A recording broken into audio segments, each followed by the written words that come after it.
Assalamualaikum, selamat datang kembali di Guru Gembel Channel. Di awal pemerintahan Pak Prabowo, saya ingin mengajukan satu di antara beberapa pertanyaan nakal. Di antaranya adalah, kapan Pak Budi Ari ditangkap? Iya, tentu saja kalau misalkan kita mengacu pada jawaban hukum, maka jawabannya sangat sederhana bahwa Pak Budi Ari tidak akan ditangkap, tidak akan jadi tersangka kalau tidak melakukan tindakan-tindakan yang merugikan negara atau merugikan masyarakat yang mengatasnamakan jabatannya. Kan tentu saja seperti itu. Sedangkan sampai sejauh ini Pak Budi Ari tidak layak untuk ditangkap karena memang tidak ada kasus-kasus yang bisa dijeratkan padanya terkait dengan kerugian masyarakat atau kerugian negara. Nah, cuman masalahnya dalam hal ini sebenarnya bukan jawaban hukum yang dibutuhkan, tapi jawaban politis. Kenapa bisa seperti itu? Karena begini Baraya, kemarin beberapa waktu sebelum video ini dibuat, Pak Thomas Lembong itu ditangkap dan menjadi tersangka bagi kasus yang katanya korupsi yang merugikan negara sampai 400 miliar rupiah. Publik kemudian berpecah dalam opini. Ada orang yang memikirkan bahwa ini adalah wujud dari ketegasan Pak Prabowo untuk memberantas semua koruptor yang bisa dia temukan. Tetapi di sisi lain, wah ini bukan pemberantasan korupsi, tapi ini adalah tempat cuci-cuci di mana oposisi-oposisi itu harus dilengsarkan atau digeser agar dia tidak lagi bisa bersuara lantang menghadapi pemerintah. Nah, dari dua opini yang saling bertentangan satu sama lain ini, mari kita cermati beberapa masalahnya. Masalahnya balik lagi ke hukum, nanti kemudian kita urusin politik lagi. Coba misalkan kita lihat kasusnya ya. Pertama, Kejaksaan Agung itu menetapkan Menteri Perdagangan tahun 2015 sampai 2016, hanya 1 tahun saja, yaitu Pak Lembong sebagai tersangka penyalahgunaan wewenang impor gula yang dijerat dengan pasal 2 ayat 1 atau pasal 3, pasal 18 Undang-Undang Tindak Pidana Korupsi, dan seterusnya dan seterusnya. Kemudian yang kedua itu adalah bahwa Pak Abdul Qohar sebagai Direktur Jaksa Agung Muda Tindak Pidana mengatakan bahwa Pak Lembong menyalahgunakan wewenang karena memberikan izin impor kristal mentah gula ya sampai 100.000 ton kepada perusahaan swasta. Harusnya pada waktu itu adalah kita lagi surplus gula, ngapain juga impor? Itu masalah yang pertama. Masalah yang kedua, kok diserahkannya kepada swasta? Bukankah kita punya BUMN? Itu masalahnya. Nah, dari masalah-masalah itu, Baraya menemukan nggak sesuatu yang janggal? Saya sih menemukan sesuatu yang janggal.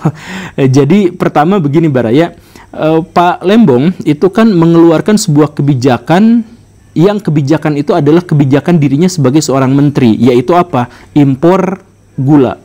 Maksudnya kalau kebijakan itu kan bukan korupsi. Jadi maksudnya mungkin saja memang ada banyak kebijakan-kebijakan yang dilakukan oleh menteri-menteri di Indonesia dan kebijakan itu salah. Tapi kan kebijakan yang salah atau kebijakan yang kemudian merugikan itu bukan berarti korupsi. Banyak kok, bukan hanya menteri. Ada dugaan misalkan Pak Jokowi dan sebagainya mengeluarkan kebijakan-kebijakan yang justru merugikan negara. Tapi kan tidak apa-apa karena itu adalah kebijakan. Kebijakan yang salah, kita marahin kesalahannya. Tapi bukan, itu sama sekali bukan tindakan korupsi. Itu yang pertama. Kemudian Pak Lembong dituding sebagai orang yang melakukan impor padahal pada waktu itu sedang surplus. Nah ini juga jadi masalah Baraya karena Pak Lembong pada waktu itu ngimpor gula itu hanya 105.000 ton.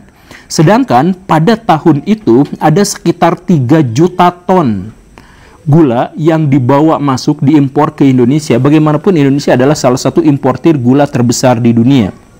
Jadi, kenapa juga yang 100.000 itu dipermasalahkan padahal pada waktu itu walaupun kondisinya sedang surplus dikatakan, tapi ada 3 juta ton yang masuk dan itu di luar wewenang dari Pak Lembong. Itu pertanyaannya. Kemudian dipertanyakan juga atau didelikkan juga Pak Lembong seharusnya mengurusi ini dengan rekanan BUMN bukan swasta. Tapi kan pada faktanya gak jadi masalah kalau swasta itu di mana aturannya. Mau swasta mau BUMN gak apa-apa dalam konteks ini. Jadi Pak Lembong juga sebenarnya tidak terlalu menjadi masalah. Kemudian yang jadi masalahnya, nah yang ini lebih pentingnya lagi, kasus impor gula yang sampai 100.000 ton sekian-sekian itu kan terjadinya bulan Mei tahun 2015. Sedangkan Pak Lembong diangkat menjadi menteri bulan Agustus tahun 2015.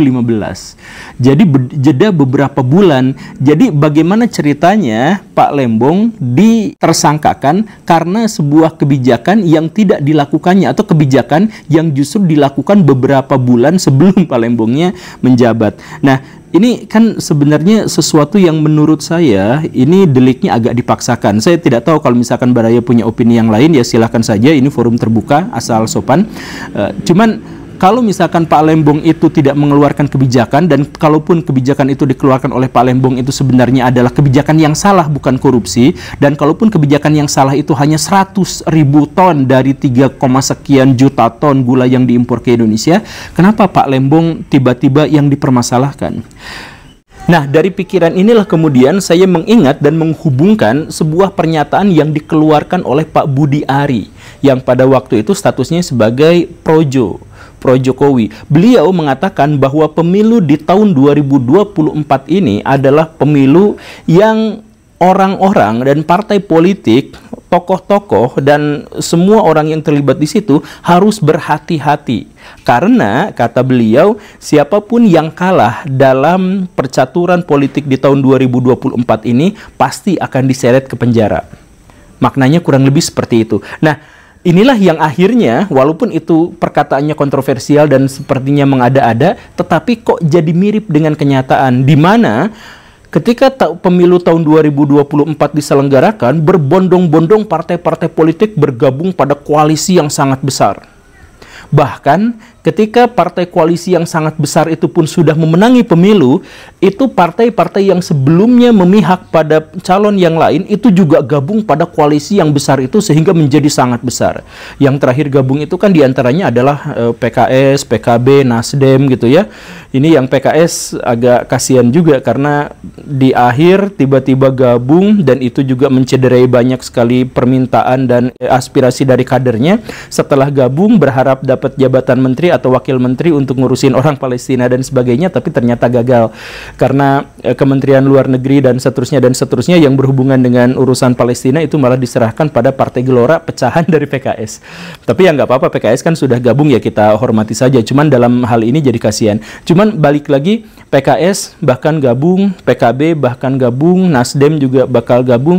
Ya kita sih berharap bahwa gabungnya itu adalah untuk kepentingan publik, untuk kepentingan bersama. Cuman kalau dikaitkan lagi dengan pernyataan Pak Budi Ari yang tadi itu, bahwa partai politik dan tokoh-tokoh itu akan dipaksa gabung karena kalau tidak itu bakal masuk penjara, apakah ini indikasi atau fenomena-fenomena gabungnya partai-partai itu kepada koalisi besar itu adalah indikasi bahwa pernyataan Pak Budi Ari itu benar gitu?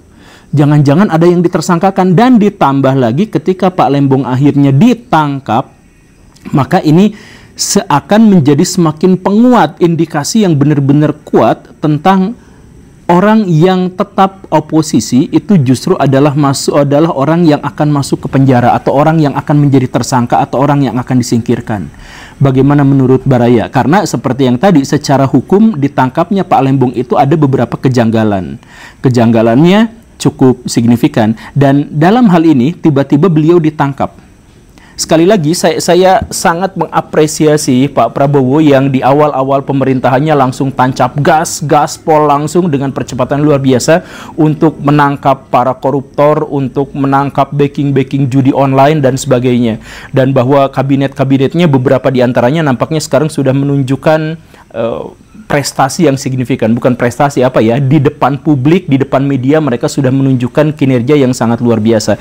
Kita apresiasi itu. Cuman, pada bagian ini koruptor-koruptor yang ditangkap itu, apakah itu adalah koruptor yang benar-benar secara hukum koruptor, atau dia koruptor secara politik belaka saja gitu?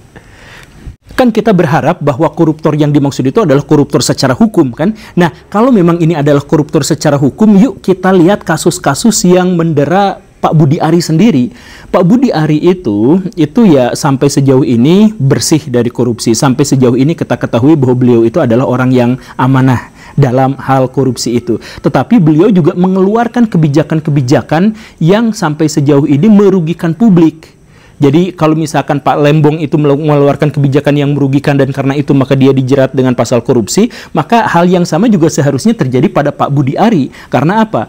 Bukan sekali database Indonesia itu diretas oleh hacker. Dulu yang paling terkenal itu ada yang Biorka dan lain-lain, kemudian ada yang kemarin itu data nasional Indonesia diretas, kemudian ada drama yang sangat luar biasa, drama yang mind blowing dan endingnya itu benar-benar plot twist karena ternyata hackernya minta maaf dan mengembalikan data-data secara gratis kepada Indonesia dan sebagainya ya.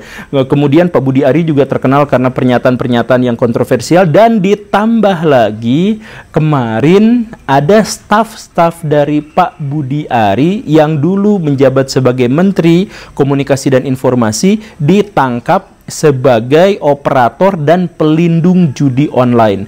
Ada 14 orang yang kemarin ditangkap, 11 diantaranya adalah staf kementerian dan 1 diantaranya bahkan staf ahli kementerian yang dibayar sekian juta rupiah per satu situs untuk melindunginya, dan ada ribuan situs yang dilindungi oleh orang itu yang sampai bikin perusahaan, ada ruko dan sebagainya. Nah, ini kan stafnya, staf ahli, berarti sangat terhubung dan sangat terkait dengan Pak Budi Ari. Saya tidak menuduh sama sekali Pak Budi Ari itu melakukan hal-hal yang aneh-aneh seperti itu, saya sama sekali tidak seperti itu. Cuman kalau misalkan statusnya sama seperti Pak Lembong, di mana Pak Lembong itu ditersangkakan karena mengeluarkan sebuah kebijakan yang dianggap merugikan negara, maka bukankah Pak Budi Ari juga seperti itu?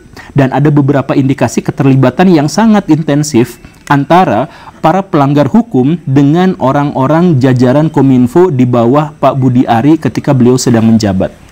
Nah, pertaruhan ini saya pikir adalah satu pertaruhan yang harus diambil oleh Pak Prabowo. Maksudnya, kalau Pak Lembong ditangkap saja, kalau Pak Lembong saja ditangkap karena hal yang seperti itu, maka orang-orang pasti akan punya persepsi bahwa ini sebenarnya adalah masalahnya masalah politik. Tetapi kalau misalkan orang seperti Pak Budi Ari dan sebagainya yang juga seperti itu ikut ditangkap, maka saya yakin Pak Prabowo pasti akan mendapatkan dukungan penuh dari masyarakat karena pembuktian bahwa yang beliau tangkap itu bukan orang-orang yang ditangkap karena urusan-urusan politik, tetapi karena urusan-urusan hukum. Dan kita tentu saja akan menjadi rakyat yang sangat mencintai pemimpinnya, sangat mencintai Pak Prabowo, kalau Pak Prabowo bisa menunjukkan kepada kita sebagai rakyat bahwa tidak ada tebang pilih, tidak ada pilih kasih. Setiap koruptor harus diganyang, setiap koruptor harus dimiskinkan, dan bahwa calon-calon koruptor itu harus dilenyapkan agar Indonesia makmur, Indonesia maju, Indonesia sejahtera. Dan di 2045 seperti visi dari Pak Prabowo, kita akan menikmati kesejahteraan yang sangat luar biasa. Kita dukung itu Pak Prabowo, tapi mari kita buktikan sama-sama. Terima kasih karena sudah menyimak. Saya Guru Gembul. Assalamualaikum warahmatullahi wabarakatuh.